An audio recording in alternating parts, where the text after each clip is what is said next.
자, 세 번째 선 한번 가보도록 하겠습니다. 댓글 컨텐츠고 영상 제목, 대한민국이 진짜 안 좋은 건 순자산이 다들 부족하다는 겁니다. 가진 거 없는 사람들 나중에 가서는 답 없는데 라는 영상이 달리는 글입니다. 자, 순자산이 뭐냐? 순자산의 뜻을 모르는 사람들이 많아요. 순자산은 뭐냐 하면 말 그대로 알맹이 자산, 그러니까 각종 부채를 다 빼고 남은 자산, 그걸 순자산이랍니다. 순자산. 대한민국 순자산은 그렇게 높지 않습니다. 그 대한민국 통계청에서 조사한 가구당 순자산, 여기서 말하는 가구는 1인당이 아닙니다. 4인 가족. 네. 결혼했으면 와이프, 자식까지 다 합쳐가지고 보통 4인 가족 진행하거든요. 그러니까 1가구라고 생각하시면 이제 만약에 진짜 1인당으로 계산할 거면 나누기 4 하면 돼. 아무튼 가구당 순자산 같은 경우에는 대한민국 평균이 4억 5천만 원 정도 됩니다. 4억 5천만 원. 얼핏 보면 많은 것 같지만 많은 게 아니에요. 평균이니까, 평균이라고 하는 얘기는 돈 많은 부잣집들, 재벌집 다 들어간 겁니다. 대한민국 싹 다 집어넣은 거예요. 강남에 사는 분 다 집어넣은 거예요. 이걸 중위값으로 하면 제가 알기로는 3억이 안 되는 거 알고 있습니다. 1인당 아닙니다. 가구당이에요. 그럼 이걸 또 가구당이니까 인당 나눠버리면 1억이 안 되는 거예요, 이게. 알맹이 자산이. 거기다 대한민국이 또 문제가 뭐냐 하면 이 순자산의 절대 지분이 부동산에 가 있다는 얘기예요. 그러니까 순자산의 한 80%가 부동산이고 나머지 현금 자산은 얼마 안 된다는 겁니다. 아니, 우리가 살아가는 현금 중요하잖아요. 근데 내가 급받아 써야 되는 현금이 별로 없다는 거죠. 그래서 왜 한국 사람들이 대출을 많이 받는지 이해도 됩니다. 현금이 없으니까. 당장 써야 될 돈이 없으니까 급할 때 대출 받는 거죠. 근데 문제는 지금 대한민국이 뭐 때문에 힘들어지냐 하면 대출 때문에 힘들어져요. 대출. 급할 때 받은, 아무 생각 없이 받는 이 대출 때문에. 대출 종류가 많죠. 뭐 주담대, 신용대출, 뭐 디딤돌, 뭐 이건 양반이야. 근데 진짜 문제는 뭐냐 하면 카드론, 현금 서비스, 그리고 뭐 마통, 리볼빙, 사금융, 이런 데 손댄 사람도 많다는 거죠. 그러니까 실제 알맹이 자산이 얼마 없고 그 알맹이 자산 중에 현금도 얼마 없는 거예요. 통장 잔고가 비어있는 사람들이 많은 거죠. 비어있는 사람들이 많은데 겉으로는 인정하는 거죠. 근데 문제는 정말 이제 통장 자산이 얼마 없는데 과연 버틸 수 있을까라는 거지. 버티기 힘듭니다. 특히나 지금 안 좋은 게 대한민국 1인 가구가 많은 건 여러분 아실 거예요. 특히 서울에 이제 1인 가구 정말 미지떠 있는데 과연 그 1인 가구는 제대로 살고 있을까라고 했을 때 제대로 사는 분들이 많지 않습니다. 제가 통계에서 본 결과 서울시에 조사한 서울시 1인 가구 빈곤율은 얼마나 될 것 같아요? 서울시에 조사한 서울시 1인 가구 빈곤율이 62.7% 됩니다. 절반이 훌쩍 넘습니다. 그러니까 혼자 사는 분들 중에 상당수가 좀 빈곤하다는 거예요. 뭐 밥을 굶는다 이건 아니에요. 밥은 먹겠죠. 근데 밥 먹는다고 무조건 잘 산다고 볼 수는 없는 거잖아. 사람이 사람답게 살아야 될 거 아니에요. 근데 사람답게 못 사는 사람들이 많은 거야. 그러니까 사람답게 산다는 건 어떤 의미입니까? 어느 정도 돈을 좀 벌고 돈을 벌어서 모은 다음에 내가 지금 주거 환경보다 보다 나은 곳을 가는 거. 제가 전에 그런 말 했죠. 서울이나 수도권에 이제 월세 사는 분들 절대 다수는 앞으로 쭉 월세로만 살다 끝날 거라고. 왜 월세로만 살다 끝날까? 아니, 월세 생활 답답하잖아요. 돈 많이 나가지 않습니까? 그래서 월세에서 뭐 반전세로 가려면 돈이 모여야 되잖아요. 보증 비싸지 않습니까? 서울에서 하면 반전세에 가려고 해도 보증금이 못해도 한 6천만 이상 돼야 될 겁니다. 근데 그러면 내가 좀 자산이 있어야 될 거 아니야. 자산이 없어, 이게. 돈이 모이지 않으니까 계속 월세.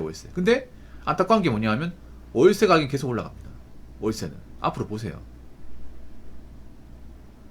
혼자 살면 월세로 충분한 거 아닌가? 근데 그러면 못하게 돼. 왜냐? 월세는 계속 올라가니까. 월세를 찾는 사람들 많잖아요. 거기다가 월세를 놓는 그 건물주들, 오피스에 원는 건물주들, 그분들도 돈이 많은 게 아니에요. 그분 대출 받아서 원룸 오피스에 지은 겁니다. 그분들도 매달 은행에 돈을 줘야 돼. 근데 금리가 올라가면 어떻게 될까? 그분들 내야 될 돈이 많아져야겠죠. 그분 대출 받는 거 뭘로 주겠어요? 바로 세입자 대출을 월세로 내는 거잖아. 거기다가 앞으로 이제 뭐 원룸 오피스 아니면 뭐 전기 나간다거나 수도 문제 생긴다거나 에어컨 고장나 누구 부를 거예요? 집주인 부를 거 아닙니까? 집주인이 고칠 수 있는 게 있고 고칠 수 없는 게 있잖아요. 고칠 수 어떻게 해? 업자를 부르겠죠. 업자가 작년 받은 거 똑같이 받을 거 아니죠. 물가 올랐으니까 더 비싸게 받겠지. 출장 나올 때마다. 그럼 이게 월세에 포함될까요? 포함되지 않을까요? 포함되겠죠, 여러분. 그래서 앞으로 아셔야 되는 게 점점 현금 자산이 없는 분들은 사는 게 점점 빠듯할 겁니다. 빠듯해요. 그래 그동안 좀 돈 좀 모으고 아껴 쓰고 절약하고 저축 좀 하고 좀 살지 그랬어요. 나 위태위태합니다 지금 대한민국이. 특히 혼자 사는 분들이. 이 통장자국 까보면 정말 별거 없는 사람 천지입니다 이게. 혼자서는 잘 사는 것 같지만 막상 잘 산다고 여유있게 산다고 미래를 바라보며 사는 분들은 많지 않습니다. 그러니까 혼자 살고 있다고 잘 산다고 착각하지 마세요. 우리 혼자 살수록 돈 관리 잘해야 돼. 열심히 살아야 돼요.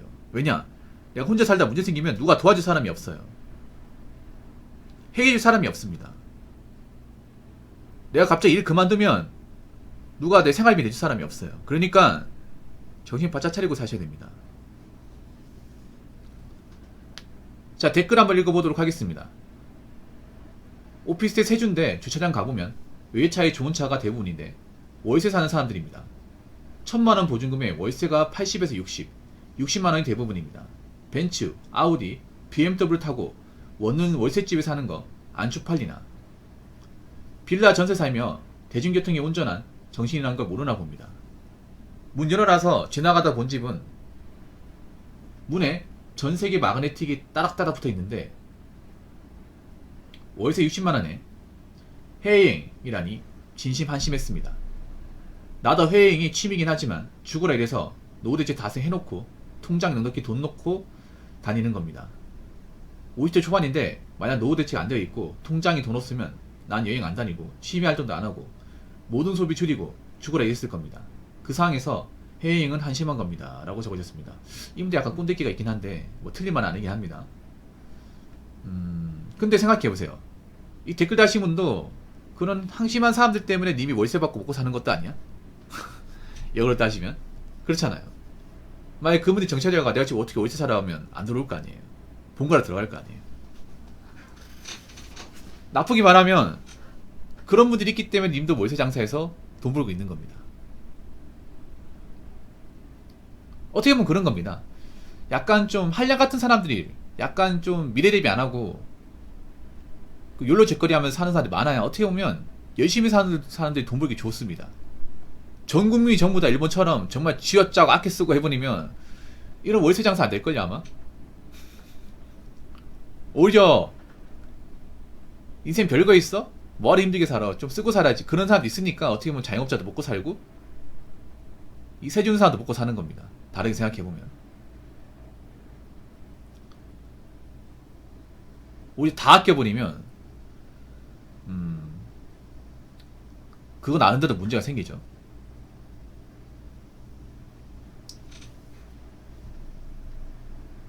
뭐 저중에 여유가 있는 사람도 있겠죠. 능력이 좋은데 월세 사는 게 좋으니까 사는 사람이 있는데 근데 그런 사람은 많지 않을 겁니다. 예.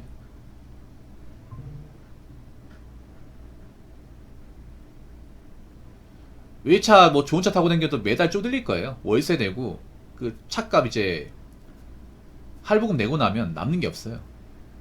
그 벤츠 아우디 BMW 타고 다녀도 일시불로 산 사람 없습니다. 대부분 월 할부금 넣어가면서 몰고 다닐 거예요. 그러면 저 월세 60만원에다가 매달 한 할부금 하면 고정비만 200이 넘어요. 아마 저축 같은 건 못할 겁니다 아마. 뭐 기름값 보험료 내고 나면 남는 게 없죠 이게. 그냥 그대로 살기 내비두십시오. 제대로 살기. 어차피 내 인생 아니잖아요. 뭐 댓글 다시 분이야 월세만 꼬박꼬박 받아가면 되잖아요. 물론 월세 낼지 안 낼지 모르겠다. 저리 쪼들리면. 문 열어놔서 지나가다 본 집은 전세계 마그네틱. 이게 뭐냐 하면 그거예요. 여러분 배달 음식 시키면 자석지죠.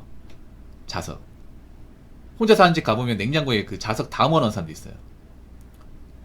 자석 있죠. 왜 보면 그 배달 시켜 먹으면 배달 안에 이제 자기들 거 계속 시켜 먹으라고 그 자석 달린 거 있죠. 냉장고 붙이는 거 마그네틱 줍니다. 아마 그게 문에 다 도배돼 있는 것 같네. 그런 분들 많을 거예요. 막 그 어느 사는데 보면 냉장고 문 전체가 그 자석으로 도배되신 분들. 저희 집은 자석이 없어요. 그거 자석이 없어. 어떻게 보면 그만큼 배달 음식을 많이 먹었다는 거죠. 최악의 루트지. 월세에다가 카푸어에다가 배달 음식. 와. 도대체 달에 얼마나 나갈까 이렇게 살면. 거기다 해외여행까지. 한심하다고요. 저도 드십시오 뭐. 저분 인생이잖아.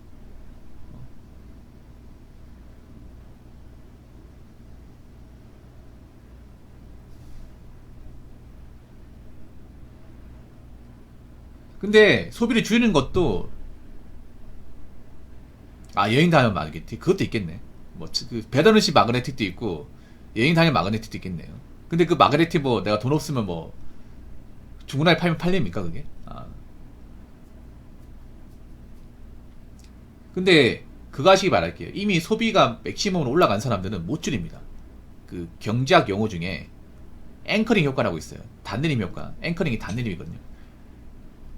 배가 그 선착장에 이제 도크장에 닻을 내리잖아요. 근데 닻을 내리면 어떻게 돼요? 안 밀려나죠. 한번 닻을 딱 내려버리면 고정시켜 놓으면 소비가 딱 그런 겁니다.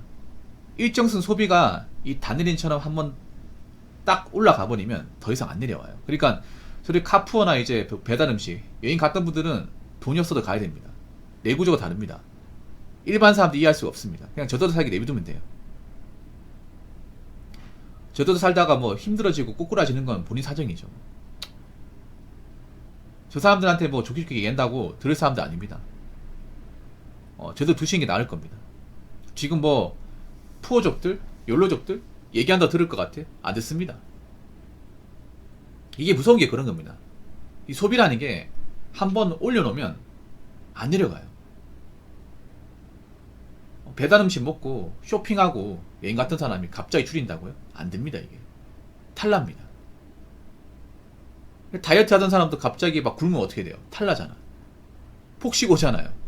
소비도 마찬가지야. 소비도 폭식이 와요. 그러니까 니들은 뭐 저렇게 살아라. 내 인생 아니니까 신경 안 쓸란다. 그렇게 두시는 게 나을 것 같습니다. 자, 이상으로 세 번째 썰 마치도록 하겠습니다.